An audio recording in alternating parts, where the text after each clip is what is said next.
చిత్తూరు జిల్లా పలమనేరులో విషాదం చోటుచేసుకుంది.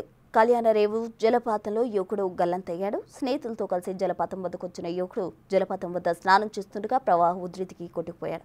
గల్లంతైన యూనిస్ కోసం స్నేహితులు గాలించినప్పటికీ ఆచూకీ లభ్యం కాకపోవడంతో అధికారులకు సమాచారం ఇచ్చారు. ఘటనాస్థలికి చేరుకున్న అధికారులు గల్లంతైన యువకుడి కోసం గాలించారు. చీకటి పడడంతో ఇంకా చేసేదేమీ లేక అధికారులు వెనుదిరిగారు.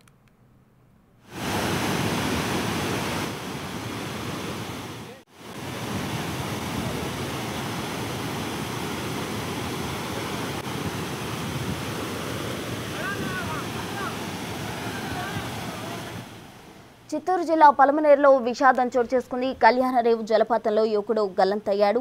స్నేహితులతో కలిసి జలపాతం వద్దకు వచ్చిన యువకుడు ఆ జలపాతం వద్ద స్నానం చేస్తుండగా ప్రవాహం ఉధృతికి కొట్టుకుపోయాడు. గల్లంతైన యూనిస్ కోసం స్నేహితులు గాలించినప్పటికీ ఆచూకీ లభ్యం కాకపోవడంతో అధికారులకు సమాచారం ఇచ్చారు. ఘటనా స్థలికి చేరుకున్న అధికారులు గల్లంతైన యువకుడి కోసం గాలించారు. అయితే చీకటి పడడంతో ఇంకా చేసేదేమీ లేక అధికారులు వెనుదిరిగిన పరిస్థితి అటు చిత్తూరు జిల్లా పలమనేరులో చోటు చేసుకుందని చెప్పాలి. కళ్యాణరేవు జలపాతంలో యువకుడు గల్లంతయ్యాడు. స్నేహితులతో కలిసి జలపాతం వద్దకు వచ్చిన యువకుడు జలపాతం వద్ద స్నానం చేస్తుండగా ప్రవాహ ఉధృతికి కొట్టుకుపోయిన పరిస్థితి. తాజా అప్డేట్స్ అందించేందుకు మా ప్రతినిధి దామోదర్ ఫోన్ లైన్లో సిద్ధంగా ఉన్నారు. దామోదర్, చెప్పండి, గల్లంతైన యూనిస్ కోసం అప్పటికీ కూడా స్నేహితులు గాలించినప్పటికీ ఆచూకీ లభించలేదు. దీంతో పోలీసులు రంగంలోకి దిగినట్టు కూడా తెలుస్తోంది. దీనికి సంబంధించి తాజా అప్డేట్స్ ఏంటి దామోదర్?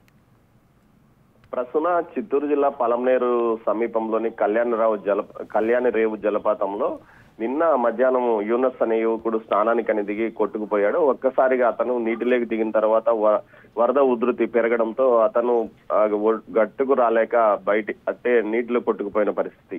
గత 2 రోజులుగా ఏదైతే అల్పపీడన ప్రభావంతో పాటు ఈశాన్య ఋతుపవనాలు ప్రారంభం కావడంతో పెద్ద ఎత్తున చిత్తూరు జిల్లాలో వర్షాలు కురుస్తున్న నేపథ్యంలో చిన్న చిన్న వాగులు జలపాతాలు పెద్ద ఎత్తున ఉధృతంగా ప్రవహిస్తున్నాయి. ఈ నేపథ్యంలో అటు జలపాతాన్ని చూడడానికి వెళ్లిన మిత్రబృందం యూనస్ అతని మిత్రులు కలిసి ఉండగా ఇతను ఒక్కసారిగా తాను లోపలికి దుముకుతున్నానంటూ ఒక వీడియో కూడా తీయించుకున్నాడు. మనం ఆ వీడియోను కూడా చూడవచ్చు.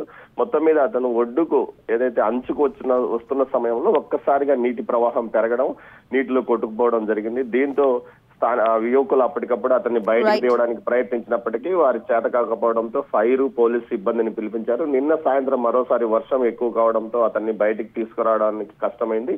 ఏదైతే అటు తమిళనాడు సరిహద్దుకు అతని మృతదేహం కొట్టుకుపోయి ఉంటుందని భావించి తమిళనాడు పోలీసులకు కూడా స్థానిక పోలీసులు సమాచారం ఇచ్చారు. ప్రస్తుతం రైట్, థ్యాంక్ యూ దామోదర్.